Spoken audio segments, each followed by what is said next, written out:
Welcome here to Talk FCB and welcome back here to the channel, guys, for another video. And today we are going to be doing the Barca news roundup, going over all the latest news from the world of FCB. And I've got 4 very interesting topics of conversation for you guys. Firstly, we're going to speak about the Copa del Rey final, the location, the date of that game, exactly the controversy that's surrounding the timing of that game. We're also going to be focusing on some rumours about Thiago Alcantara and a possible return to the Camp Nou. Some very, very interesting information on Felipe Coutinho, and also following that we will be discussing Denis Suarez, his exile from the team, and what his future plans are at Barcelona. So all that and more coming up in today's news roundup video. Sit back and enjoy it. But like I say, we are first of all going to start with that Copa del Rey final. We reached the finals, seeing off Valencia in the semis, and then we're going to face Sevilla in that big cup final. That is going to be held in April. The date of the Copa del Rey final is the 21st of April on a Saturday, and it's going to be held at Atletico Madrid's new stadium, the Wanda Metropolitano in Madrid, which, to be honest, is a fantastic stadium. Really modern. It's going to be holding the Champions League final, not this season, but next season. It's got a capacity of nearly 68,000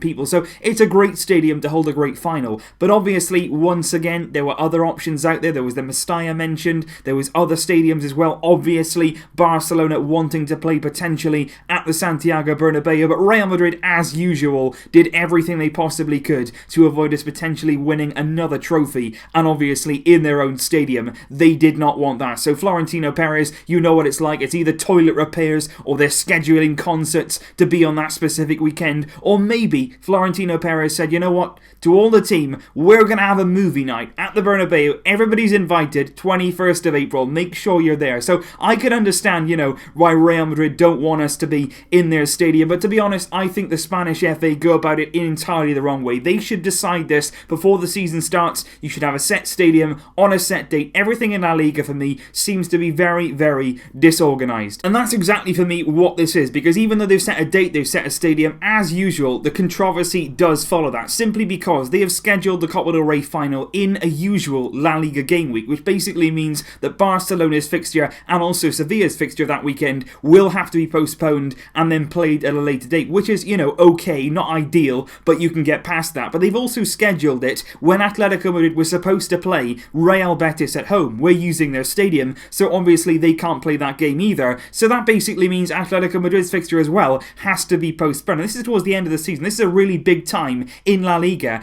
and you're having to postpone games. Another thing as well, this game could potentially come just 3 days before a Champions League semi-final match, should either Barca or even Sevilla make that game. So very, very interesting timing. The timing for me always is disorganised, disorientated. They don't do anything in Spain until the very last minute when it comes to football, and I just don't understand. Like I say, well, this isn't decided before the season starts. Get everything in place, get a date in mind, schedule your fixtures around that, and everybody knows where they stand. It's transparent, everybody understands, but of course, Spain don't usually go about things in that way. But moving on now to Thiago Alcantara, I know a lot of you guys would have heard about the rumours linking him once again to a return to Barcelona. I have to say, whenever I hear Thiago's name, I'm thinking, what sort of rumour is going to be next? Because many, many times we've heard his name linked with a return for Barcelona, and I know a lot of us would love to see it. We would love to see Thiago back in our midfield, the kind of midfielder we need, absolutely perfect fit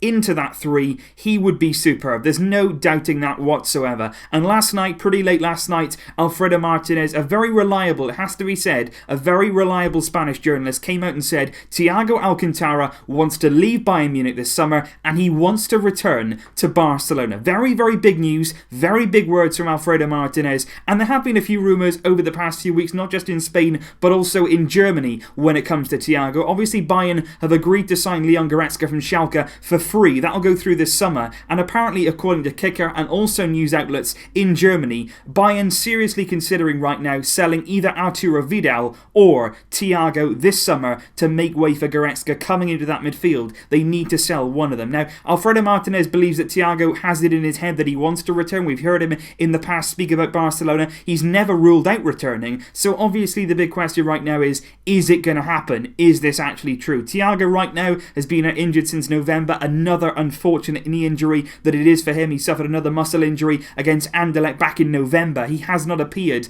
in the league or in any competition for Bayern since that time, but he could actually make his return from that injury this weekend against Wolfsburg, potentially for Bayern Munich. But there's a number of questions for me when you look at Thiago, when you look at these rumours, that you need to be asking. Number one for me, is this true? Does he actually want to return for the club that he left in 2013? Does he want to come back to Barcelona? And then tied in with that question would be, are Bayern actually open to selling? Because if Bayern don't want to sell a player, they usually don't. If they have it in their mind, they want to keep Thiago, Thiago will be staying there. But if they are open to selling, how much are they going to be selling for? 80 million? 100 million? Are we talking about more? That remains to be seen. And then the biggest if for me would be, are the board, when it comes down to it, if all the things go before it that are positive, are they actually going to sanction this deal? Would they actually bring Thiago back, bring him into our midfield, spend a lot of money on him to get him back? Would they do that? Simply because if they do that, they're basically admitting their mistake in letting him go for just 25 million euros 5 years ago. Will they do that? I think it'd be very similar to when United sort of swallowed their pride to bring back Pogba at the time. It was a world record fee they bought him back for from Juventus. They let him go for absolutely nothing, but they felt there was a great player there. They swallowed their pride and they got him back, and obviously now Pogba in that team is a very, very big part of Manchester United.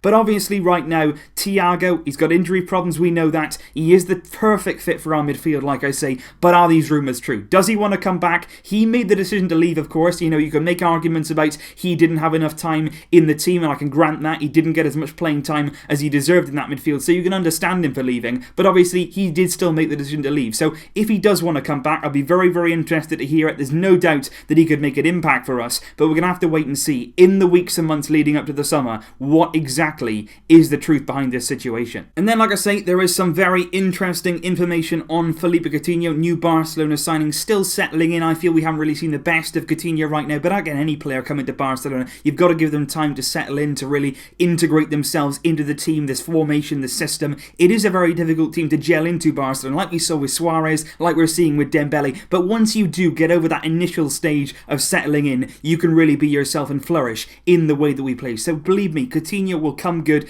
Give him time with Dembele as well. We've been over all that. But basically, Coutinho did an interview this week with Mundo Deportivo. We spoke about his dream of playing for Barcelona, realising that dream now, of course, joining the club, all the circus that surrounded him, you know, the transfer that was lagging on for such a long time, the players now that he shares a dressing room with. He's so grateful to be playing with players like Messi and Andres Iniesta, one of his idols. And now, of course, he's talking about his life in Barcelona. But one of the very, very interesting things that came up in this interview was about the EU passport situation. Now, a lot of you guys will know what I'm talking about here. We've spoken about it a lot of times in the past during January when we were speaking about Arthur. We right now are only allowed 3 non-EU players in La Liga. And right now those slots are taken up by Coutinho, who confirmed he does not have an EU passport, Paulinho, and also new signing Yerry Mina, which basically meant that we could not have registered Arthur should we have signed him in January, simply because he would have been a non-EU player, and you cannot have more than 3 at any given time in La Liga. But the most important thing, it's been speculated for a while, but Coutinho himself confirmed it. He is expecting to receive an EU passport in the summer, simply because he believes that he can gain a Portuguese passport through his wife, which can be done, by the way. This has been done before, a very similar situation to what Luis Suarez has done in the past through his wife again, and Coutinho believes that in the summer he will then have an EU passport, freeing up a slot potentially for Arthur in the summer or somebody else, or beyond that time. But that's really good news, because those 3 slots right now are taken up. We're fully booked with non-EU players. That would be great if Coutinho could get himself an EU passport, and that would, like I say, free up one of those slots in case we want to dip into the non-EU market in the transfer windows to come. And finally, guys, just a quick word on Denis Suarez. I mentioned at the start of the video, obviously Denis Suarez, like we've spoken about in the past, has hardly featured in 2018. Really, he's found games and minutes very, very difficult to come by under Ernesto Valverde. He doesn't seem to put any faith in him right now. Denis Suarez does not seem like part of his plans in any way, shape or form. He was excluded from the squad that faced Getafe at the weekend. Obviously, that was a 0-0 draw. We didn't count on Denis. He didn't play any part in that. He watched the game from the stands. He looked very unhappy in the stands as well. That's what I felt when I saw him on Sunday. But according, once again, to Mundo Deportivo, Deportivo, Denis Suarez, as of yet, has not approached Valverde or the club in any way about moving away from the team in the summer. He hasn't sort of spoken about leaving. He hasn't given them an ultimatum. Apparently, according to Mundo Deportivo, Denis Suarez right now is waiting very, very patiently for his chance to shine. He wants a chance in the team, a few games, maybe a run of matches at different times, but he wants to prove himself. He does want a chance to shine, and he's waiting patiently for that moment. So we're going to have to wait and see once again in the weeks and months to come. Is that moment going to come? Is it going to come consistently? And when it does come, will Denis Suarez take that chance? So that's basically all that is going on right now on the Barcelona front. Pretty quiet, of course, as the Champions League returns tonight. We are not in action in this week in the Champions League, but we will be playing, of course, next week,